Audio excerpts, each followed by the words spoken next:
IPC का, इस कानून में ड्रास्टिक सुधार की जरूरत है। इसमें बहुत सुधार की जरूरत है। अगर सुधार इसमें नहीं किया गया तो ये बीजेपी के लिए भी, देश के लिए भी बहुत ही बेहुदा कानून होगा। ये इसमें इमीडिएटली सुधार की जरूरत है।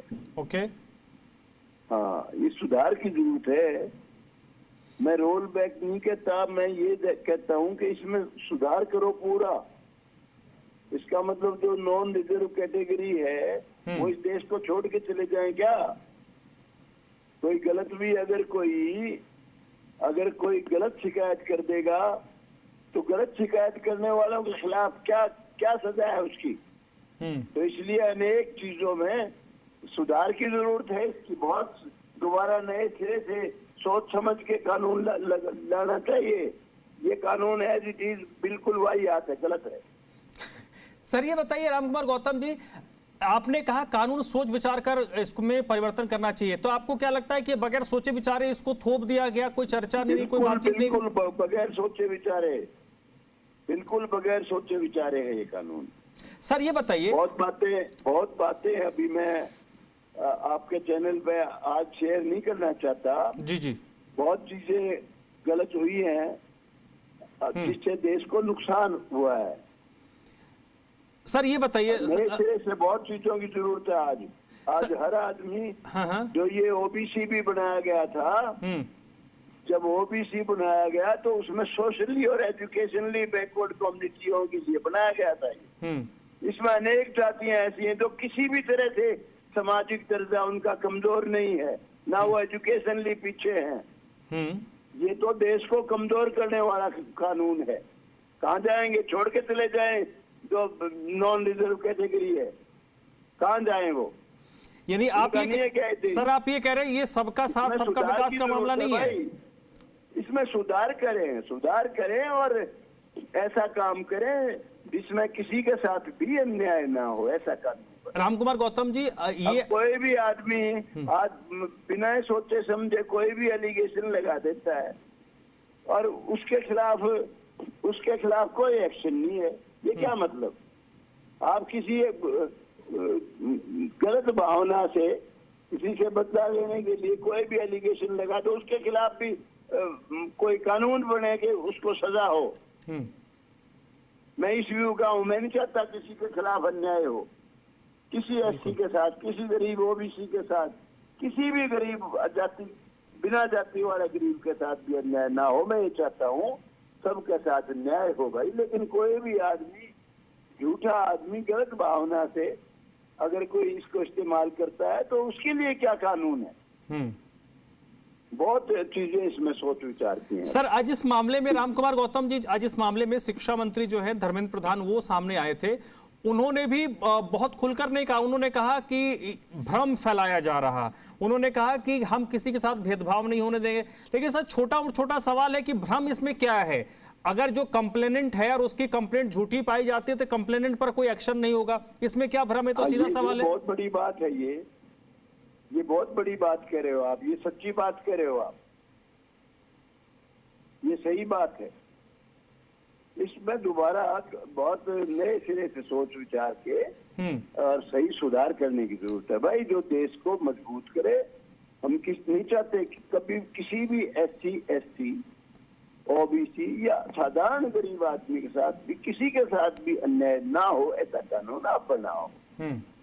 अब किसी ने अगर नॉन रिजर्व कैटेगरी में जन्म ले लिया तो वो क्या दूध खाने के लिए पैदा हुआ है क्या?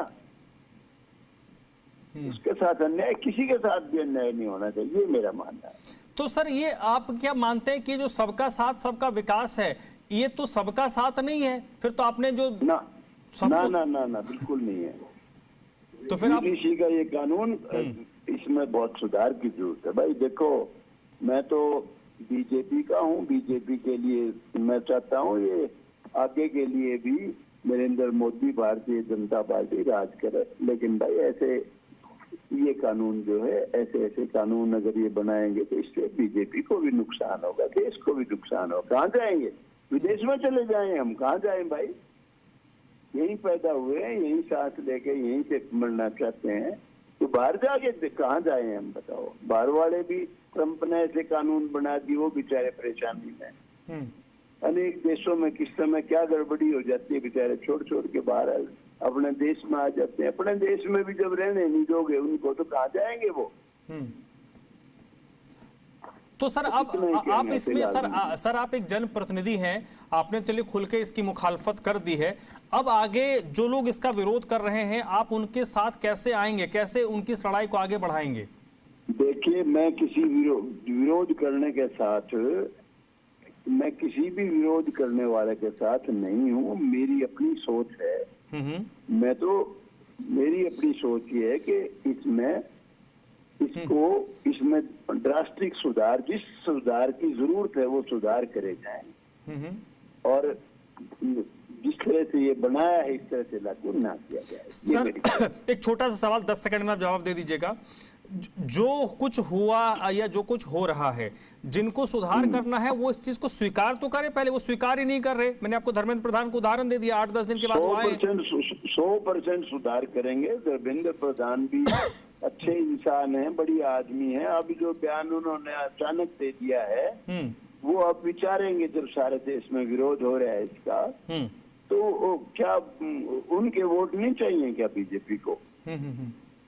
बीजेपी क्या कोई अंधी होके थोड़ी काम करेगी? वो सोचेंगे, अब देखेंगे। चलिए ठीक है सर, पे विरोध हो रहा है तो दे विल डेफिनेटली थिंक। और धर्मेंद्र प्रधान तो बहुत बड़ी आदमी हो, तो सोचेगा, सुनेगा। रामकुमार गौतम जी, मोदी जी भी सुनेंगे, सोचेंगे।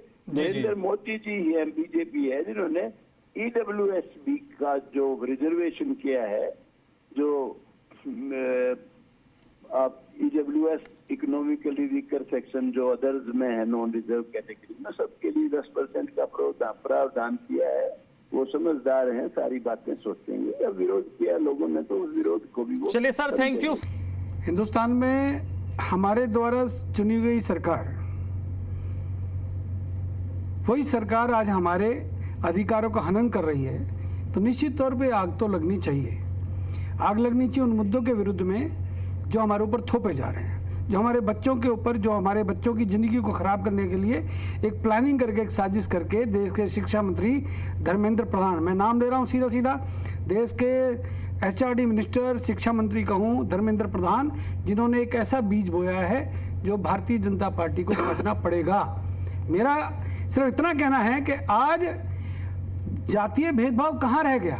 देश की आज़ादी के 77वें गणतंत्र दिवस को हमने कल मनाया है, और आज हमें लगता है कि हम लोग जाति भेदभाव कर रहे हैं। देश की राष्ट्रपति जो एक शेड्यूल ट्राइब्स कास्ट से आती है, देश की राष्ट्रपति, देश का प्रधानमंत्री OBC से आता है, फिर कहाँ पे जातीय भेदभाव कहाँ है? कौन कर रहा है?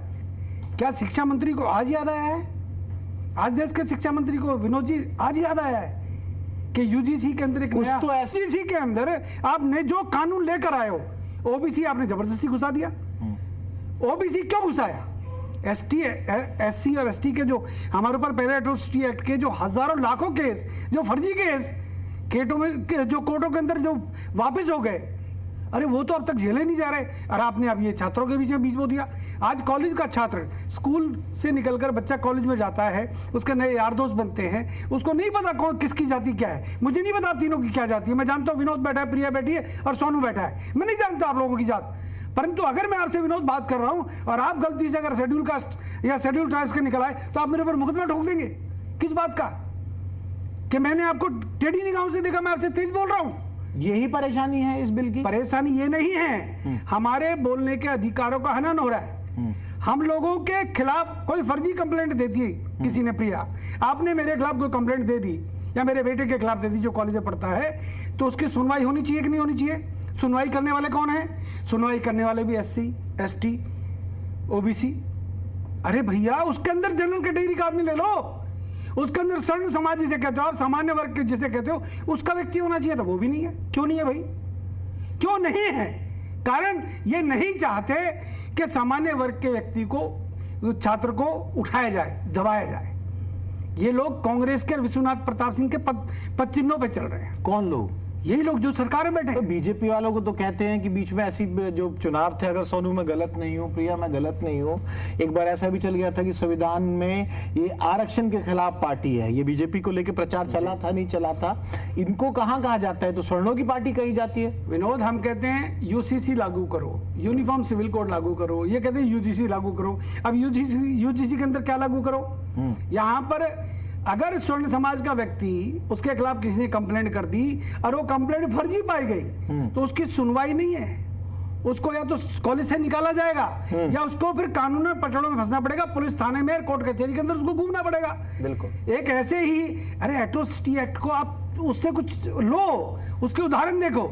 हजारों ऐसे केसेस हैं जहां पर फर्जी मुकदमे बनवाए गए और कोर्ट से वो जो बेचारा, वो जो दोषी नहीं था, वो 20-20 साल एक तिवारी था, वो जेल में रहा, विष्णु तिवारी, उसको जेल में रखा गया, वो बाहर निकल गया, तब तक उसके फैमिली में सब खत्म हो चुका था, वो बर्बाद हो चुका था। 20 साल में उसकी गलती क्या थी और वो बरी होकर आया। ये सुधार तो कतई नहीं है और इसके अंदर सुधार की बहुत ज़्यादा ज़रूरत है।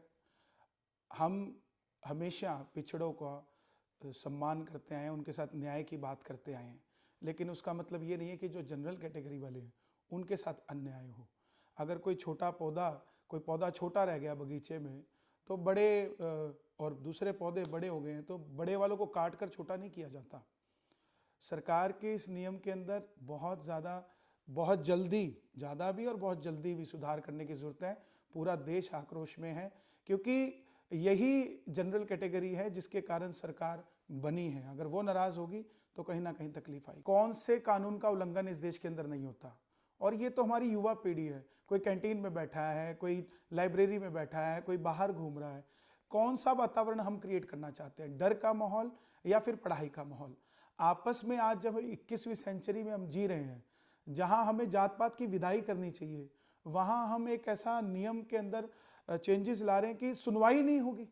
सुनवाई के तो रास्ते निकालने चाहिए ना जनरल कैटेगरी के।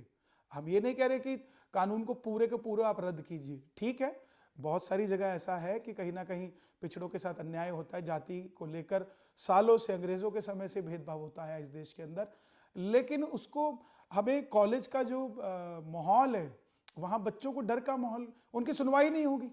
सीधा सा लिख दिया है कि अगर किसी ने आकर शिकायत की है तो उसके अंदर सीधी जेल का प्रावधान है, और अगर प्रशासन के पास जाएगा कॉलेज या उसकी मैनेजमेंट जाएगी, उसके अंदर ये भी लिख दिया गया है कि उसकी मान्यता भी रद्द हो सकती है।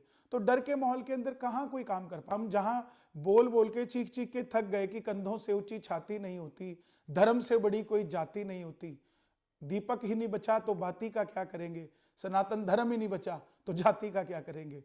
जब धर्म ही टूट जाएगा, खंड विखंड हो जाएगा, तो हम क्या करेंगे। आज इतने, मैं तो हैरान हूं कि जिन कथावाचकों को, जिन शंकराचार्यों को, जिन सन्यासियों को, जिन बड़े बड़े जो धर्म की रक्षा करने के लिए हमेशा ताल ठोकते हैं, मेरे जैसे छोटे से भजन गायक को आगे आकर अपनी बात रखनी पड़ रही है। उनको भी आगे आना चाहिए।